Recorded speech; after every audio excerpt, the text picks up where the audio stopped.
to this. Okay. Welcome all of you to the first LESLLA Coffee Break in 2024. Well, my name is Janneke Prins. I'm attached to the LESLLA board as Communications Director.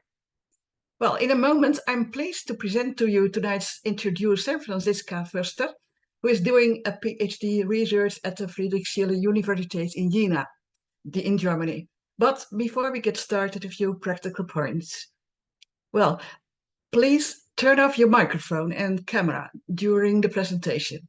And it is also important to know that the session will be recorded. You did hear it a few minutes ago. And finally, a word about LESLLA's Coffee Break in general. May I get the second slide, please?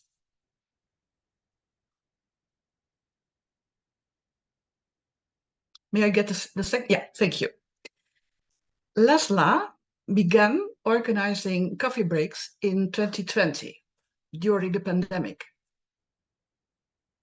We could not hold a symposia then, but still we looked forward to short inspirational meetings with friends over a cup of coffee. As they say in Swedish, fika. And we liked it so much that we continue with it even after the pandemic. Thank you, Franziska. The slide 3. Well, we are very honored that Franziska Förster is here with us. She will give an introduction about the contrastive approach in research of the acquisition of German as a second language among participants in LESLLA programs for whom Arabic is the first language. We will have technical support from Andrea Eckelberger, past president of the LESLLA board, and Xavier Munoz and Marit Schiepers. Xavier and Andrea will support us technically, and Marit Schiepers will take notes during the presentation. Well, if you have technical problems, please reach us through the chat directly. And on the chat, you can also ask questions about the presentation. Well, if that is easier. Hi to everyone. Hello. Welcome. If that is easier, you can ask questions Janneke, also. I can't hear you. Can you hear me, Fernanda? Can you hear me, Fernanda? Okay, can I go on? If on the chat you can ask questions about the presentation. And if that is easier, you can ask these questions in German. Dr. Karen Schramm is attending this coffee break. And she is closely following Franziska Förster's PhD project because she is involved in ELIKASA, within which Franziska does her research. And we are pleased that she is willing to answer your questions on the chat when asked in German. Also, wenn Sie möchten, können Sie Ihre Fragen im Chat auf Deutsch stellen. Und dann Dr. Karen Schramm wird sie beantworten. Well, after her introduction, Franziska will briefly summarize the conversation, which was conducted on the chat in German for all of you. Let's go to the globe. Let's go to the globe, the slide 4, please. Yes. Well, where are you joining us from? Please, give your answer in the chat.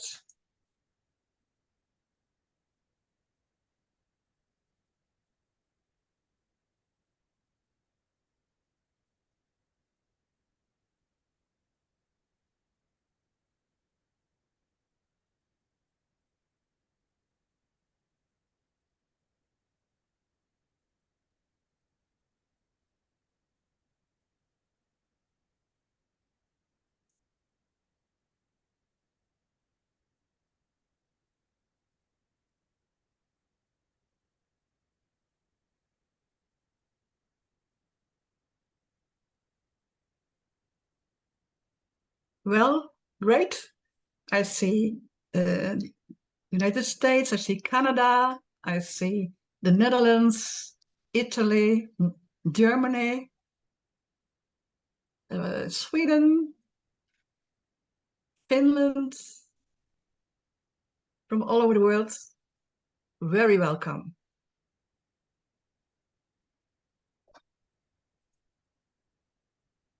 A quick word, may I get slide 5, please? Yes, thank you. A quick word about what we are aiming for with the LESLLA Coffee Break. The LESLLA Coffee Break has 3 purposes. At first, connect with fellow LESLLA educators. That's you. Welcome. Second, learn from an innovator in the LESLLA field. Franziska, we are so glad that you are here. And at last 3, share a few LESLLA updates. Well, I'll give the LESLLA updates after the presentation, and we have some interesting news. We encourage you to stay online even after the presentation. Well, again, Franziska, we are very happy and very glad that you are here with us, that you share your all the things you are doing and experiencing in your research. It's up to you the word.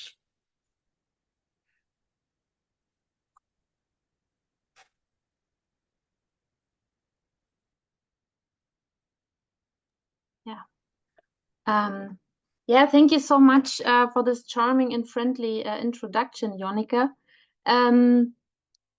Yeah, I want to thank everyone for attending today. I'm very looking forward to it and to talk today about contrastive phonology in the Arabic German context. Because Karen Schramm is also supportive today of today's event in my talk. I also want to introduce her very briefly. She's a professor of German as a foreign language at the University of Jena and also an expert in the field and a co-author of the LESLLA Manual, the reference guide. Published by the Council of Europe 2022. I think many of you should know about this manual. And she's also, as Jonica mentioned, a member of our scientific board of the ELIKASA research project. And this is where you can find her here. We had a meeting in March, and this is our big scientific board and part of our team that you can see here. Now, so I'm sorry, Zoom is a little lazy when it comes to skipping or to the next slide. Yeah, this is the title of my presentation today. I'm Franziska Förster, working at the Friedrich Schiller University at the Institute of German as a Foreign Second Language. And yeah, how to not be confused. This is how I named this little talk today, because actually I find phonology and learning to read and write and to a lot of stuff connected to this field highly confusing. And I find myself a quite literate person, so I think you all know what I mean. My agenda today is the following. I want to introduce very briefly into our project so that you have a little context. And then I will present also very briefly an instrument that we designed to assess basic literacy skills. Then I want to introduce you, not so briefly, to German phonology, to jump then to a kind of contrastive phonological approach. So I want to look at the L1, the Arabic language, and to look at hurdles, stuff that could be a challenge when it comes to phonology and phonological systems in second language acquisition. And then I want to look together with you at some learner data. And I have an example here of right out of our project from this instrument, the spelling inventory L2 German, so that you have an impression. This is the way these words look like, and that we will discuss later on. I will I mean, I have typed them with the computer. So this is the way the spelling inventories look like. This is the way our learners wrote. But for the purpose of more transparency and looking at specific items, we will have it like typewritten later on. And in the very ending, I want to check with you what kind of methods or exercises could be useful to train or to exercise phonology learning progress. Okay, so I will jump a few slides. I think all the slides, they can be downloaded from the LESLLA community. So I will just briefly introduce into the project. It is called ELIKASA, Entwicklung literaler Kompetenzen durch kontrastive Alphabetisierung im Situationsansatz. So our project, it's an acronym, right? ELIKASA. And our project is about assessing the progress of literacy acquisition in low literate adults in German as a second language, with respect to their basic reading and writing skills. So it's an approach that includes multilingual diagnostics. So we have not only developed instruments for the L2 German, but also for 3 L1s, so Arabic, Turkish, and Farsi Dari. And we also try to look at some very important influencing factors concerning the literacy acquisition in a second language. And as a part of the study, there's also a qualitative interview study. So this is actually my baby in a way. I did this together with my colleague Yusuf Abu Amr. And I will not talk about this today, right? I will talk about Arabic and German and phonology, but I will not talk about my PhD project. And yeah, so, but we will also not talk about quantitative data. Yeah, it is just the context in which our data has been elicited. So to give a little credit here too, I already mentioned Yusuf Abu Amr. So he's the one I was responsible with data collection with the Arab-speaking learners learning German as a second language in our project. And Christine Chingla, she's the team lead. She's also here tonight. She's sitting in a train, so the connection might be interrupted here and then. But she's here tonight, so if you have questions or if you want to stay in contact, if you want to know more about ELIKASA, you can directly contact her, contact me. Gina Duman should also be mentioned because she has developed the spelling inventory together, but yeah, it is her baby, let's say that. Okay, so ELIKASA, what has ELIKASA done? ELIKASA is or was investigating literacy skills of a certain kind of participants of literacy learners, but not like the institutionalized language courses that you may have heard of in Germany, the Integrationskurse mit Alphabetisierung. It is the KASA contrastive literacy courses. It was a project that was led by an organization in Berlin, by Britta Maschke. She was the project lead, and this project ended 2022. And there were lots of literacy courses with a contrastive approach all over Germany in several cities. And people could go there on a voluntary basis. So 2 times a week. It was mostly elderly people, a lot of them women, and the groups were very heterogeneous. Age, L1 literacy, competences in the German language, and so on.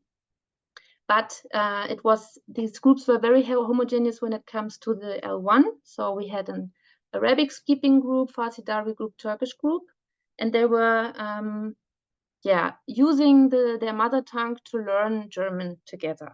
So it's a very interesting approach. There's much of lots of materials that you could look up in the net.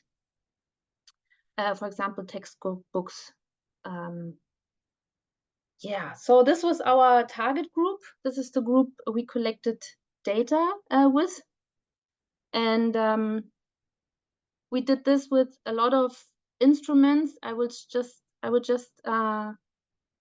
focus here on the spelling inventory.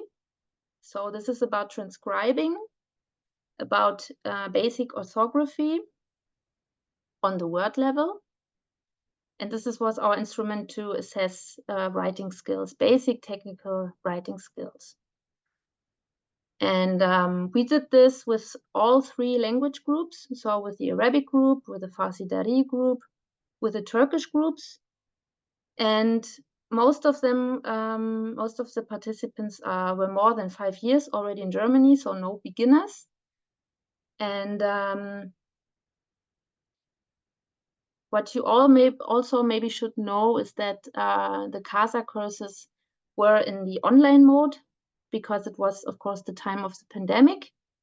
And so we designed instruments for LESLLA learners, but the learners in the KASA courses were not really LESLLA learners. So they were much more educated. Just to give you this context, I think it should be enough. The spelling inventory, just a few remarks on that instrument. We have, you may have heard of it already, because it's an international name that is connected to this instrument, Bayer and Invernizzi and so on. And the most important thing is that it's not a usual dictation task. It's a resource-oriented task, which means that words need to be written down, but these words are like interchangeable. So in the way that it's more about the features. So we have 3 language independent main phases, and they are progressive. So we have this phase where phoneme and grapheme correspondences are of interest. So are there stable connections, and how is the person how can a person work with this layer? Then we have the within word pattern. So this is about knowledge concerning syllable structures. And for example, knowing that I should write a consonant 2 times, or some small within word patterns to know them. And then there's this meaning layer where you are working with morphological knowledge, for example. Yeah.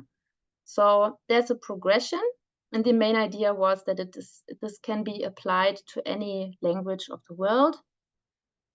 And we liked this idea, and we said, okay, let's check if we can do it for German. And so a part of our team developed this spelling inventory with 30 items, only A1 vocabulary, because we had the beginners in mind, to test beginners of German language. And so we adapted it for German, and then we adapted this instrument for all 3 L1s, Arabic, Farsi Dari, and Turkish, which was, of course, not so easy, because all 3 languages are quite, typologically very, very much distant from German, and also between each other. So just to give you an example, we have one of these items here, Käse, and this is just how it is done. The dictation, there's an audio input, Käse. Ferus isst zum Frühstück ein Brot mit Käse. Käse. And then the task is to write the item down, right, and not the whole sentence. And then we have several feature points that are given if you concerning in which way you write the word. So here you have the possibility to get 2 feature points, or this learner has 2 points because the person, no, 1 point, sorry, because the person wrote the O but didn't realize the consonant cluster. So it's one word, 1 point here, 1 point there, and the word is not written correctly in general. So there's no point for word correctness, but 1 out of 2 features, word features. So this is the idea of the resource-oriented dictation. And there's also another item here, which is far more complicated, verheiratet, so married in German. And yeah, so you get an idea of how this data is elicited and how we are working with it.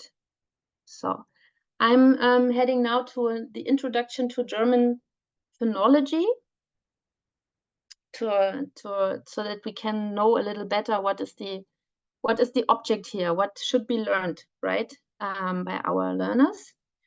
And when we thought about the languages in our project, we could say that, okay, we can state that a lot of these languages are, yeah, like typologically very distant. And for example, German and Farsi Dari are both, and Arabic are inflectional languages, but Turkish, for example, is a glutinative language. So the morphology is totally different. Turkish and German share Latin script, right? And Arabic and Farsi Dari share the Arabic script. But yeah, I mean, it's a lot of differences, and yeah. Also concerning orthographic depth, we can see here German usually is like perceived as having a shallow orthography, but it's not that easy to say. And we will write in like 10 seconds. We will jump into this topic. I just wanted to show to you that like Arabic is a little, you know, is by Perfetti and Dunlap, they say, okay, it has a deeper orthography than English or French even. So what does that mean? And is the German phonology or orthography that shallow? When we look at the acquisition process in second language acquisition, we can say that especially for learners with little knowledge of the second language, the structural connection between the spoken and the written language is not clearly recognizable. So this means that there's that learners orient themselves towards structures of their first language, be it oral or written. And of course, there are cross-linguistic influences between at least 2 languages, because of course there can be also an L3 or an L4. So there are many influencing moments that can happen here. And today I will just focus on this one. So the idea that the differences between the phonological systems and rules of the first language and the second language are, yeah, they are there. They can be big, and that the phoneme contrast cannot be perceived in the second language. And this leads or may lead to problems. So this is our focus. And looking at phonology, we can talk about the segmental structures and the suprasegmental structures. So if we start with the segmental structure here, we can see the consonants right on top. Beneath, we can see the vowels. And we can already see that there is much more vowels, much more phonemes than graphemes for vowel, for encoding vowels. For the consonants, I have a few examples on the left side here. Some things are quite, yeah, I would say, there are stable correspondences, like for example, like in Montag, the onset, there's no context left or right syllable that could alter the way that is pronounced, for example. Same goes for these digraphemes or combinations, right? So we have here phonemes and letters combined as graphemes that are quite stable. Yeah, Pferd, Klatsch, Milch, Katze, and so on. We also have a vowel like Ampel. We have short vowels, we have long vowels. And then we have, for example, a very typical German thing, the Umlaute, yeah, like Ö, Ä, Ü, and so on. In this case, böse, so Ö. And we have long E, Lehrer, or Oi as a diphthong.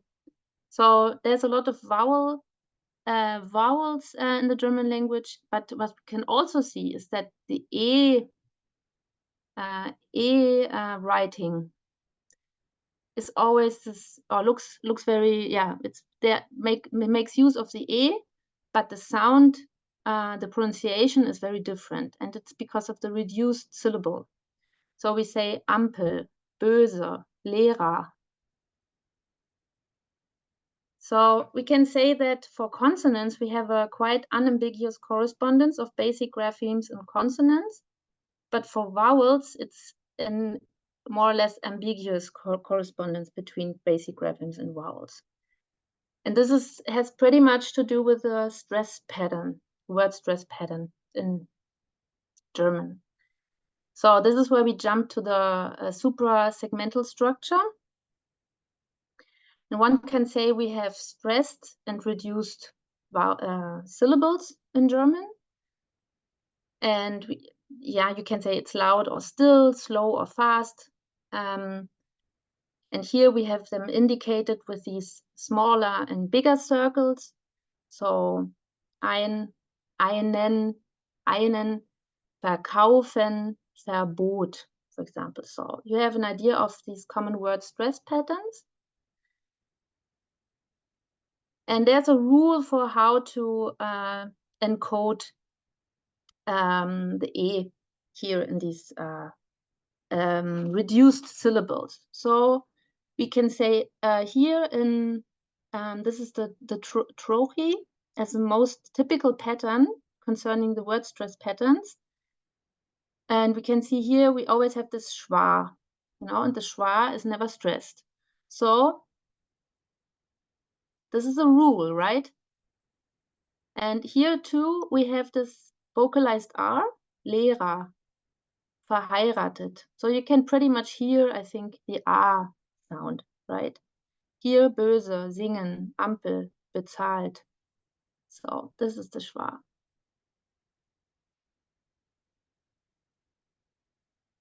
If we look, we have now looked at the reduced syllables. Now we will look at the stressed syllables.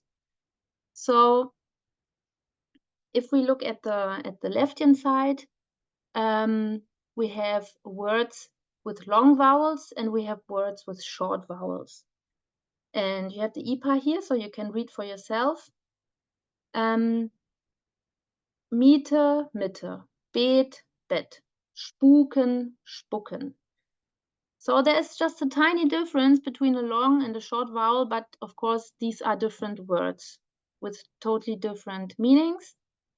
As you can see in these examples here, to haunt or to spit, I mean, this is I would say that's a difference, right? So if we look at the structure here, we have here a stressed syllable with a long vowel, and this syllable is open. And then the reduced syllable, the second syllable is reduced. And here on the right side, we have a short vowel in the stressed syllable, Mitte, Bet, Spucken. And this syllable is closed. And in some of these cases where we have two syllables, we can see this ambisyllabic consonant. So what is this ambisyllabic consonant? It has no phonemic status. So it is just a marker for us so that we can read this word properly, that we know, okay, the vowel has to be short here, Mitte, spucken, Füller, and not Fühler, yeah? So if you compare it to Italian, in Italian you say mamma or espresso. So you can hear at the geminated consonant, but here you don't geminate any consonants in German. So this is not possible. So this is just yeah, a writing that is has to do with a syllabic structure.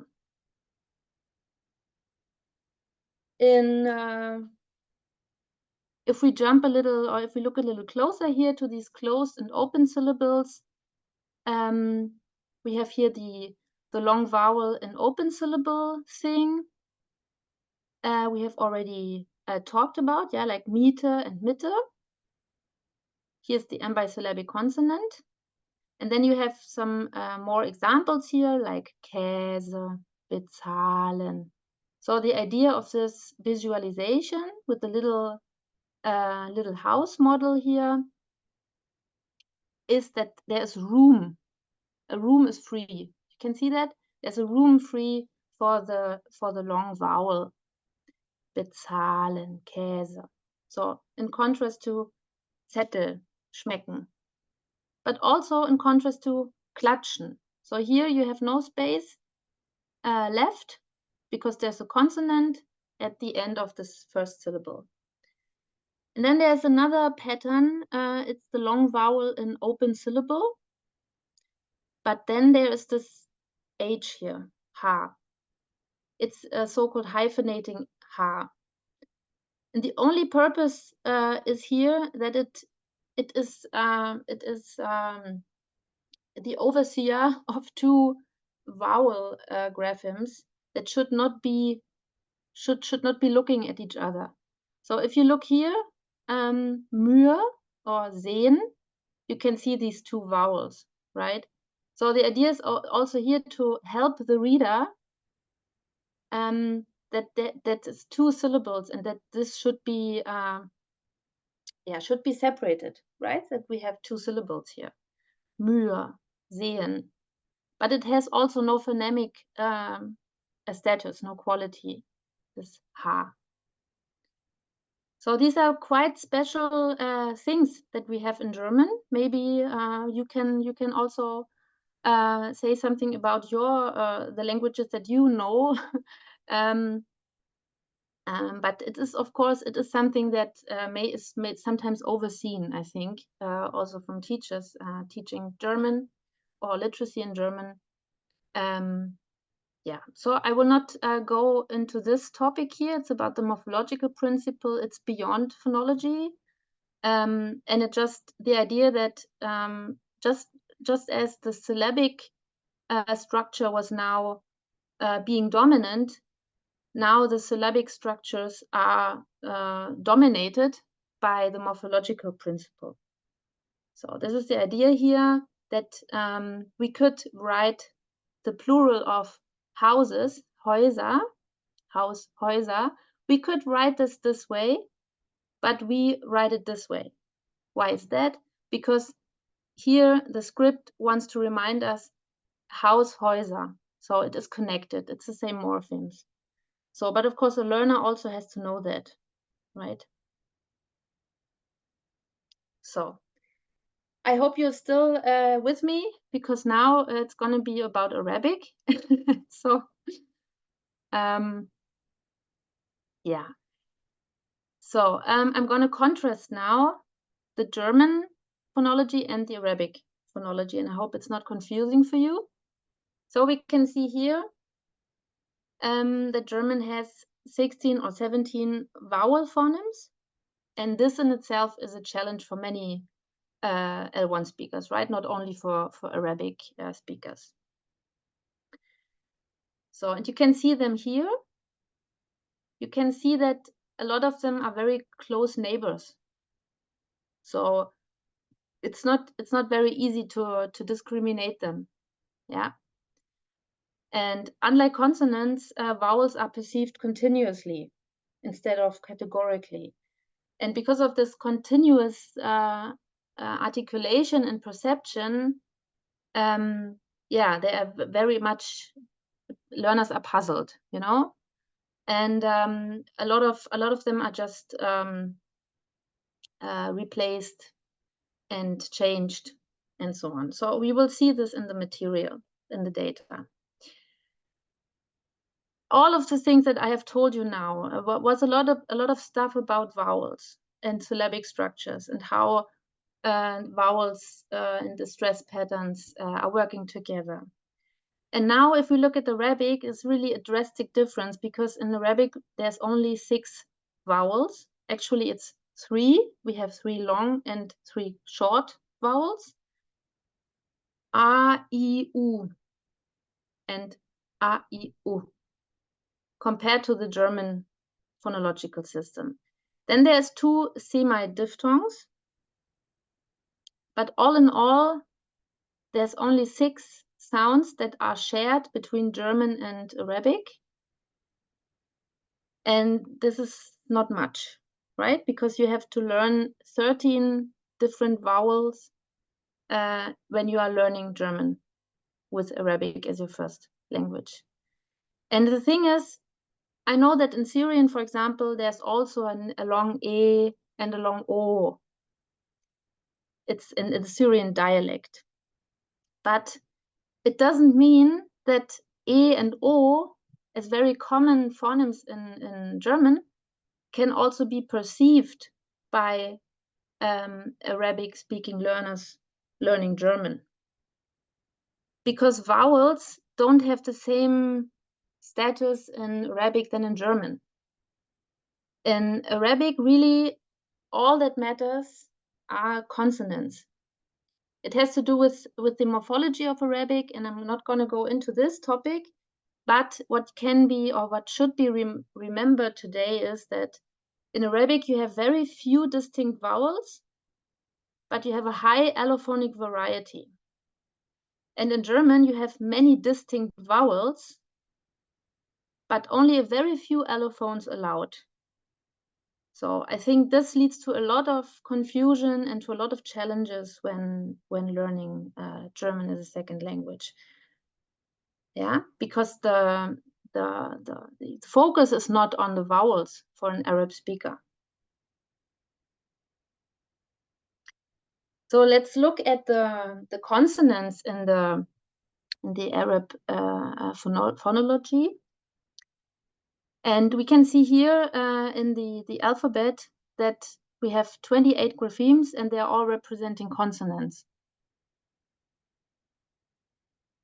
As you may know, the Arabic script is used by many languages, not only Arabic. It's written from right to left, and it has a cursive script. So you have to join the letters. You are not writing them in an isolated way. You are joining them usually. And so their form is depending on the position in a word.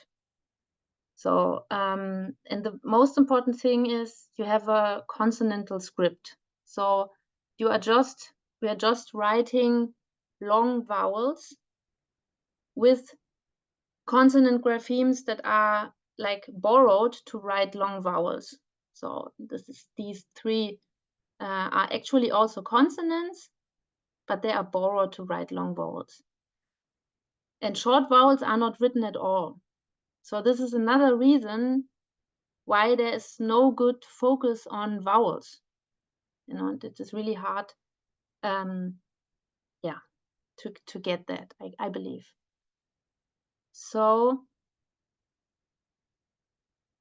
if we now compare the phonemes in Arabic and in German, we can see here the black ones, the black phonemes.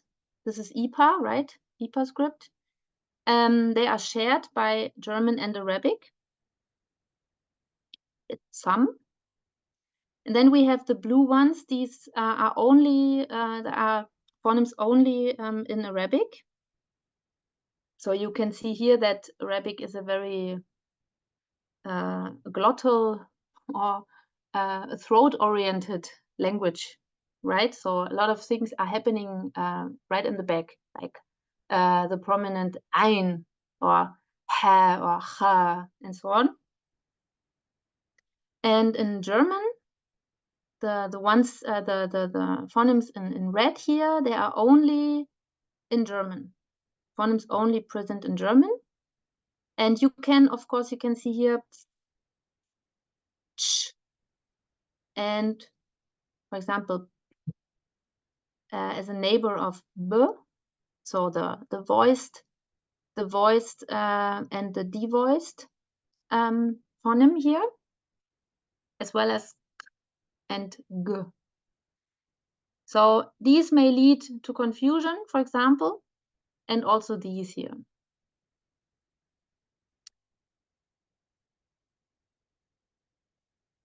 Now we jump to the syllabic structure. It's also an important thing to speak about.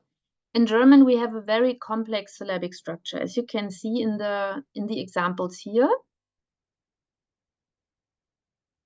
So there's a lot of consonant clusters, usually in onset encoder. 2 or sometimes 3 or sometimes even 4 consonants at the end or in the beginning of a syllable. In Arabic, the syllabic structure is very simple, C, V, C, C, as you can see here. Remember, the reading direction is the other way around. So you have words like li, fi, min, bab, shams, and that's it. Of course, you can build bigger words like ijtihad, but in the end, you just have this simple syllabic structure, right? So there's a huge tendency to include epenthetic vowels by Arab speakers who learn German to handle consonant clusters because they can't pronounce them. And if you can't pronounce them correct, it's not so easy to learn how to write them correctly, right? These words. So with these new information in mind, and I can say it must be a lot now. I'm sorry for that. We will jump to a discussion of the learner data. So I will show you some writings. And on the first chart, we have the hurdle 1, the segmentals. So how are the learners handling the phoneme grapheme correspondences? And then we jump on the next charts, the next tables, we will see we will look into the suprasegmental structure. So the consonant clusters, how are they realized? Reduced syllables with the E writing, stressed syllables with long and short vowels, and some other little details. So if we look at the chart, we can see that one of the items here, so this is what the learner wrote, right? Always in the left-hand column. Then this is our target item. And we didn't, you know, we have capital letters and in German for noun words, but here we are not interested in them, right? So for the spelling inventory, we did not look at if a word is starts with a capital letter. So fish, it's almost the same word in English. So here we have the feature short vowel and not long vowel. So here the learner has encoded a long vowel, fish, not fish. So we can see here this perception difficulty of long and short. Here we have a quality difference between and So singen, and the person is writing an E, not an E, right? So we can see this here. And what we can also see is that the person here has written this grapheme instead of the voiced z in front at the beginning of the syllable. So Here, this is a very prominent example, I would say. Hören. Yeah, you have these complicated umlaut Ö, the vowel Ö. And here you can really see how the learners are looking for the right vowel, right? There's Huren, Hur, Horen. Yeah, like it's the neighboring vowels that are hypothetically inserted here. And it can be yeah, we can say it's due to the perception difficulty they have here, because this vowel is not in the L1 system.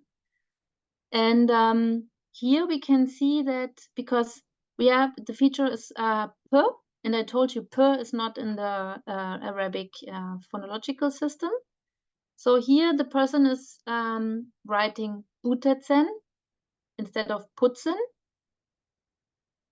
And so, yeah, this is like, okay, it's not in the L1 system. So the person replaced this grapheme by some that could also be correct. Butetzen, yeah, Putzen. But here we see the item is Bauch. So this is a phoneme that an Arab speaker could use, because this is a shared phoneme. But what happens here? The people, these learners write Poch or Pauch. So they're using the P instead of the B that could have been expected. So this is very interesting. Why P and why O also? Because Bauch actually, just phonologically, is not so far away from Arabic words. Yeah, it could be an Arabic word, so to speak, like morphologically. But yeah, we have learned that O is not part of the phonology, but it is inserted here. So my answer to this would be that the whole system, of course, is confused, right? So you learn new graphemes, and you cannot really detect where they should be placed and where not. So this would be my hypothesis. So Zettel is another interesting example, and yeah, and we will. Of course, we can always ask what features are realized correctly. Of course, there's always something that is correct, and we will look at this the next table. So here we can have a brief look at the consonant clusters. It's all about the consonant clusters here. So the first example, Topf, Tof, Topef. You can see that the simple syllable structure here is in the way. Same goes with Milch, Milich, or Brief, Biref. So we have these epenthetic vowels I was speaking of. Same goes for Klatschen, Kalagen, Klaschen. So there's always something missing. And also you have sometimes when words are not recognized, when people don't know them, but they know other side words. They can write words and obviously they know them. Then if there's a new word, they fall a little back, they step back, or they fall back into this into the phase when they rather not write any vowels, So this is also a very interesting thing that can be discovered and explored. So I need to hurry a little bit. I know I have the time on my counter here. So Indeed. Here we can see that we have this Zettel item again, but here it's a little more interesting for us. The target item is Zettel, and this is the way the learners have encoded this word. And here we can see the feature here is about this M bisyllabic consonant I was telling you about. So the one that you write after a stressed and closed syllable with a short vowel. So Zettel. And here you can see that the person is not getting that it is a short vowel and not the long vowel. Zettel. Zettel. Yeah. And you have this problem of detecting, is it E or I or E? So again, these damped vowels, right? So here, sehen, this is an example for the hyphenating H or hyphenating H. And this is also interesting to see what kind of solutions, graphemic solutions the learners find and explore. And we can also see the whole time that what they are doing correctly, right? What they are realizing, like the reduced syllable writing here with the E, or the sound of Z at the beginning, and so on. Another interesting thing here, and I didn't know how complicated this word can be, Feuer. Of course, I have never thought about it beforehand, how complicated Feuer is. So in English, it's fire, so quite close. And just look at the different encoding possibilities here, or yeah. And if we look a little closer here, it is of course a complicated thing. We have a combination of a vocalized R, so this is this element, A, Feuer, and before we have this diphthong Oi. So this is also a diphthong not represented in Arabic. So in Arabic we have I and Au, but not Oi. So, and if you look at the EPA transcription, you can see that this is really a terrible thing. I think people who teach English, they get it, because in English there's a lot of these, they have a crazy vowel system, I think. Okay, so, but I would say this is a vowel cluster, and we can see here that this is interesting what people are writing, I think. Okay, so I will jump to my conclusion. Genau. So I have some slides. We can come back to this. I just want to finish in time so that we can discuss. Just a brief look at exercises or possibilities to train how to crack the code on both the segmental and the suprasegmental code. And I want to get back to material that KASA has published and that I find very helpful. It's the contrastive chart of grapheme phoneme correspondences. In German, we say Contrastive Anlauttabelle. And here, I think this can be very helpful if people have problems with phoneme contrasts and the automatization of these correspondences. And of course, it's great if you have the L1 as an instrument, and you can use the comparison between Arabic and German here to have a better idea of the phonemes and the graphemes and the correspondences, right? So here, the idea is to progress from shared phonemes to L2 exclusive phonemes. So these are only German phonemes, and here you have the shared phonemes, like for example, Dular, Nomer, Lampa. And in German you have Lampe, Nummer, Dollar, Bank. So you can say these are internationals, but nonetheless they are working because you have the same word and you have the same phoneme and the same onset. So I think this is very useful. And if you have problems with a perception difficulty, to discriminate stressed and reduced syllables, and to have an idea how to write the E, then this visualization of the Trochi stress pattern can help you out, because here we have this the large circle for the stressed syllable, the prominent syllable, and then we have the small circle for the reduced syllable. And this is a kind of simplified representation of this little house model that we have just seen some slides above. And the idea here really is to have a consistent representation of the schwa, so this little e thing here, in the unstressed syllable. And also the vowel kernel of the prominent syllable is made visible, you know, in these models. And especially for learners with little knowledge of German, these visualizations can be of help.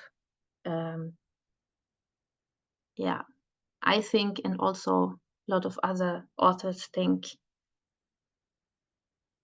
And of course, maybe not in the beginning, but if you have a little more training and exercise, one could introduce these visualizations of the little house model, Häuschenmodell, and really work on these short vowel, long vowel, open syllable, closed syllable, with the writings here, the insertion of consonants, or in the open syllable to leave room for the vowel to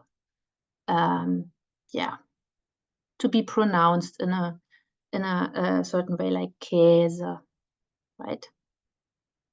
Okay. So that's what's basically it. I'm sorry that I took a lot of your time, and thank you very much for all your attention. I'm very curious to ask to hear questions and to get into contact. And I just hope I could show a little bit that it is very useful, in my opinion, to compare L2 and L1 phonology.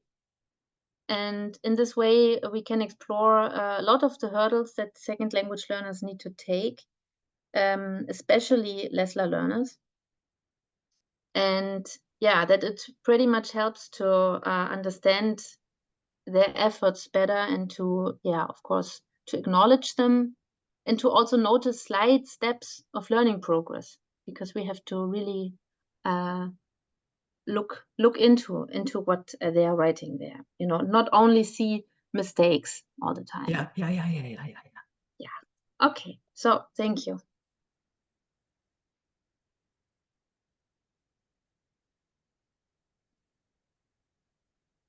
Well, thank you so much, Franziska, for this very interesting presentation. As far as I could see, there were not questions in German, aren't there, Maritz? No, there were no questions in German.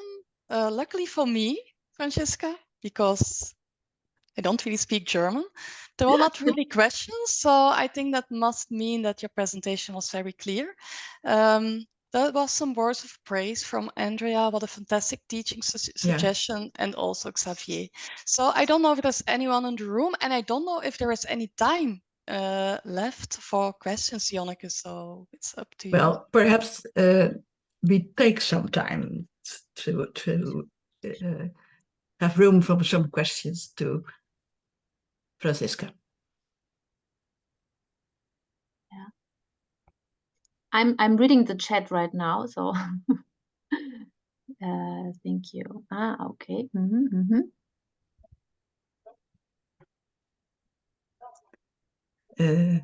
Perhaps the question of Fatja Nekla.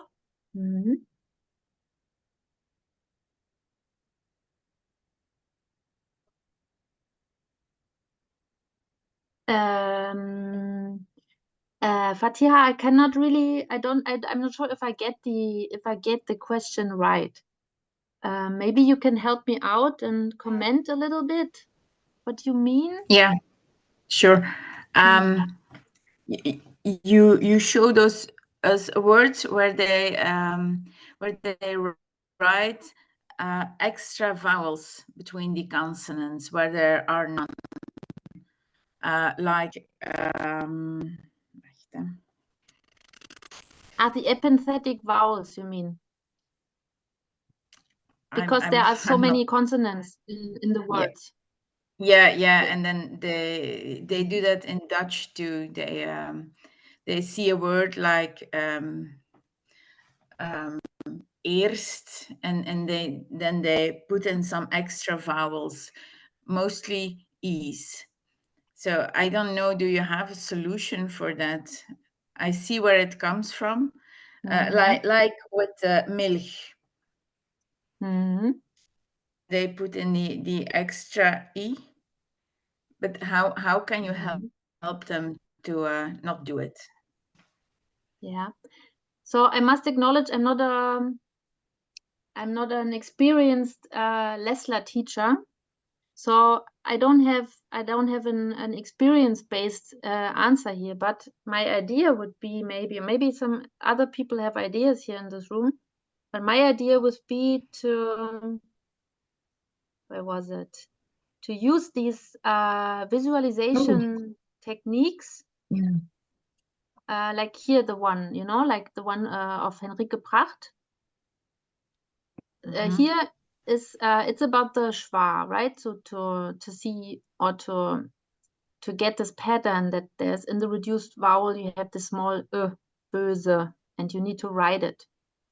And I think in this way you could also work with consonants and build up consonants here to indicate, okay, there's always a vowel inside, and then there can be several, so you use use the script as a helper, as a helping tool to better get an idea of the complexity of syllables. This is not helping out with articulation, right? Yeah. So I don't have a good idea, but yeah, maybe this model could be a good way to start with. Okay, thank you. Thank you for your question. Are there any more questions?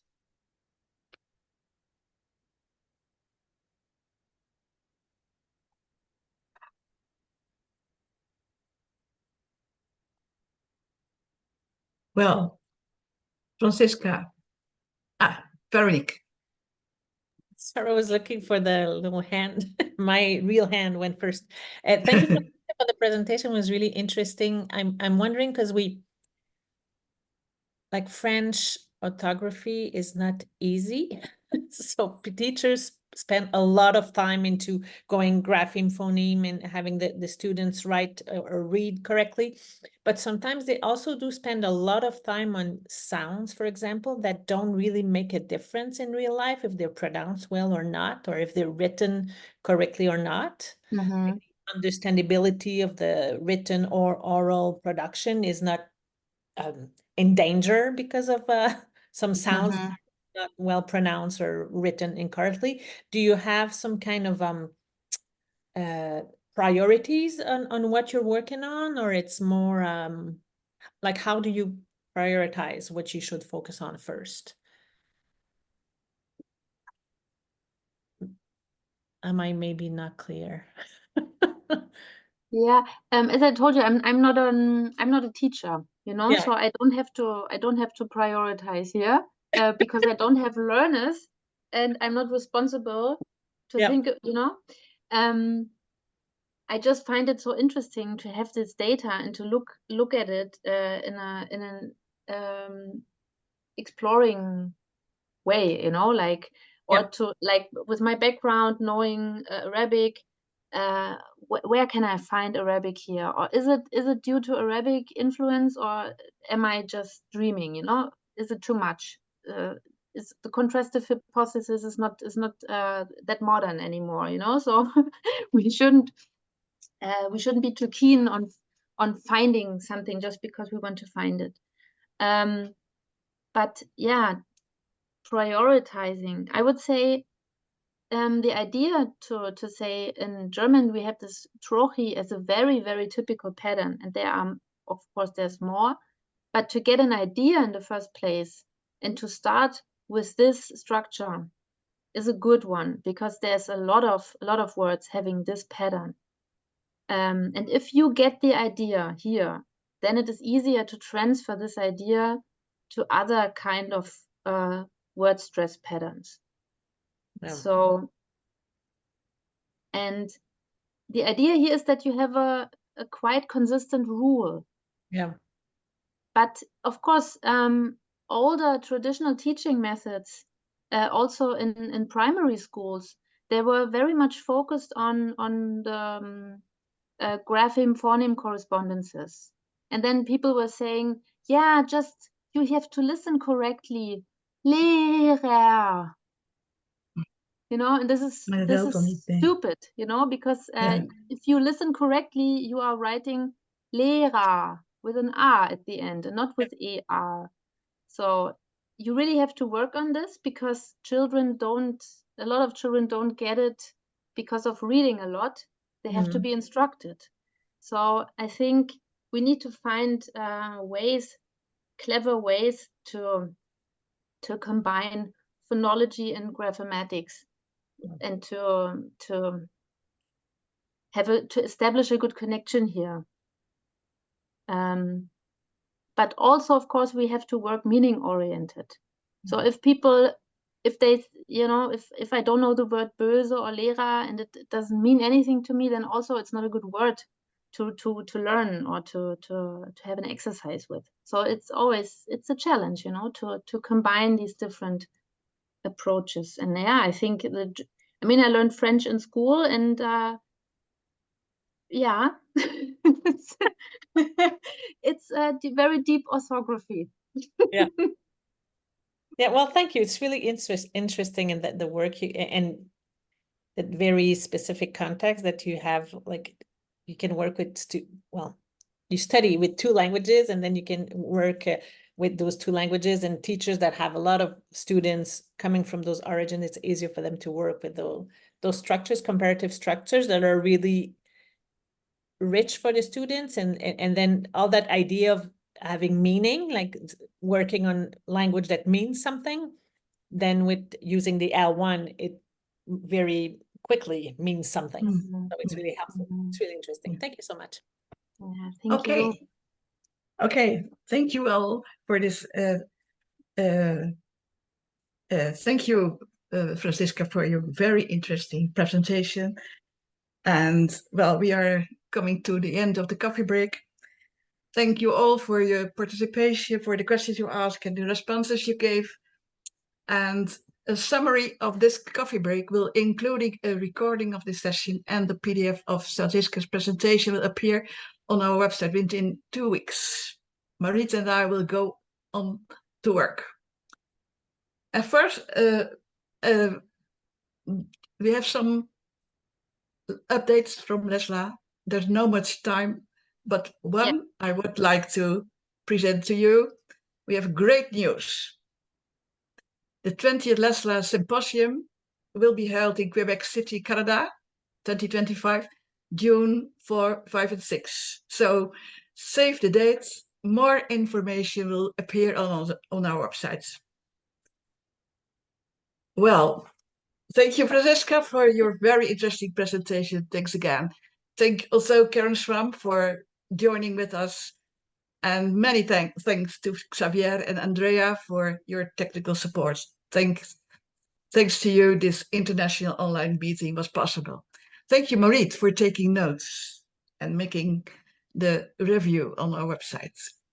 Well, LESLLA is organizing more coffee breaks this year, and you can read all the news about our activities on our website. And well, maybe we meet you at a symposium in Quebec City.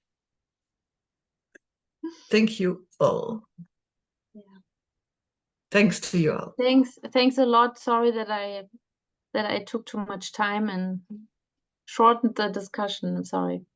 Thank you for your questions and the your attention, the interest. It was very interesting, Franziska. Thank you so much. Thank you, Hal. Have a great weekend. Yes. Goodbye. Bye. Bye-bye.